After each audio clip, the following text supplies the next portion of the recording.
everybody, this is The Exorcist, Should It Be Labeled Cursed, Part 2, and I've got more information on this, and it's quite a bit, because I really think, besides Poltergeist movies, this one is definitely, or should definitely be labeled Cursed.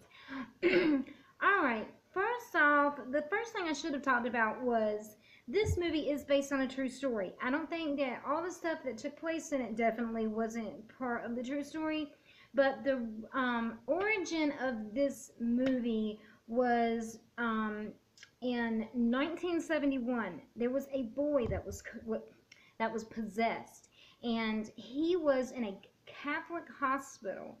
And a priest at the Georgetown University Hospital performed the real-life exorcism, but had to stop.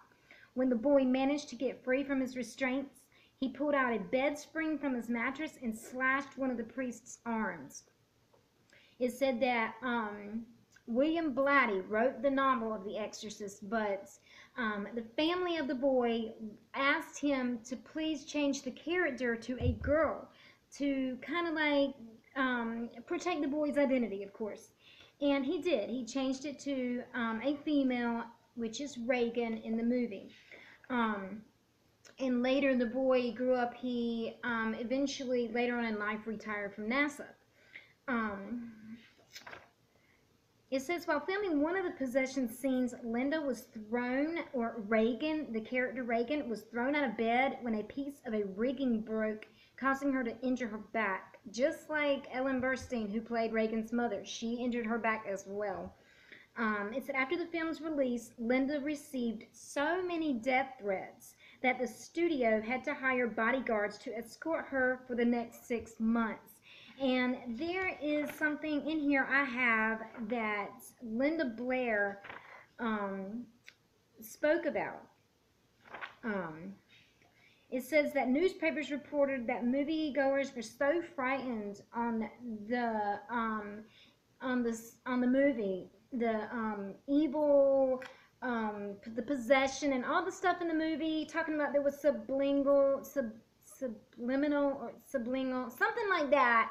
The messages that the movie portrayed, stating that that Linda Blair, after the movie was put out, that she received like many death threats, because it says she received death threats from people who believed that her performance glorified Satan.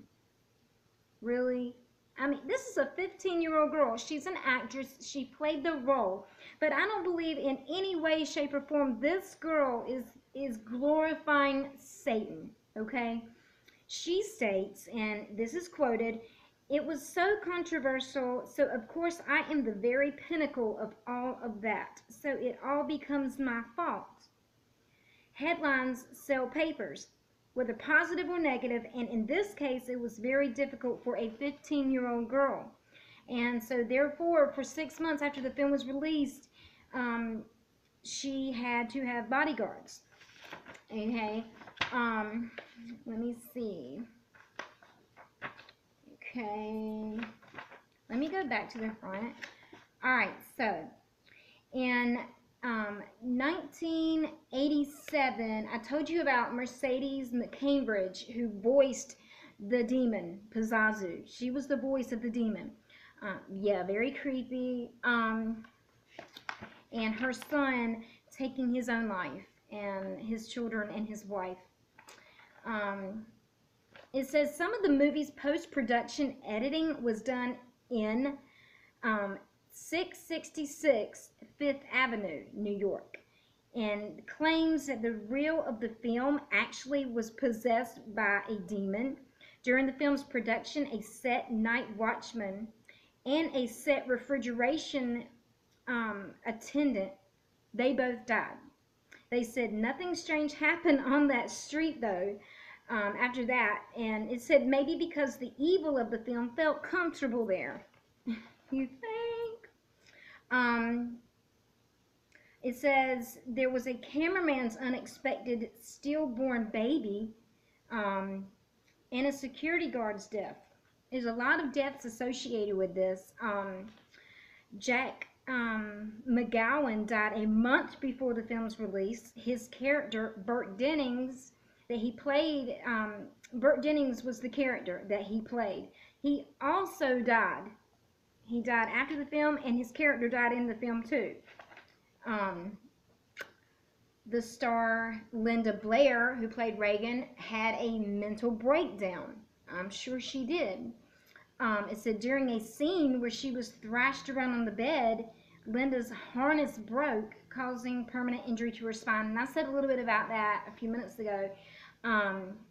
Several of the crew recalled seeing objects move around on their own, especially the telephone that was used to communicate between the set and the production house. The receiver would rise off the hook on its own before falling to the floor. I'm sure when you're doing something that involves the work of the devil, strange and unusual things will and could possibly happen. I don't know. In my mind, in my opinion, I would think that, yeah, the movie's cursed. It was said that there were so many unusual occurrences throughout the filming that they had a religious supervisor and was supposed to perform an exorcism on the set. Now, whether or not that took place, I don't know. Upon release, many theaters had to have paramedics standing by, which was part of the movie's reputation. They said people were fainting, vomiting, and some became physically ill because of the content in the movie.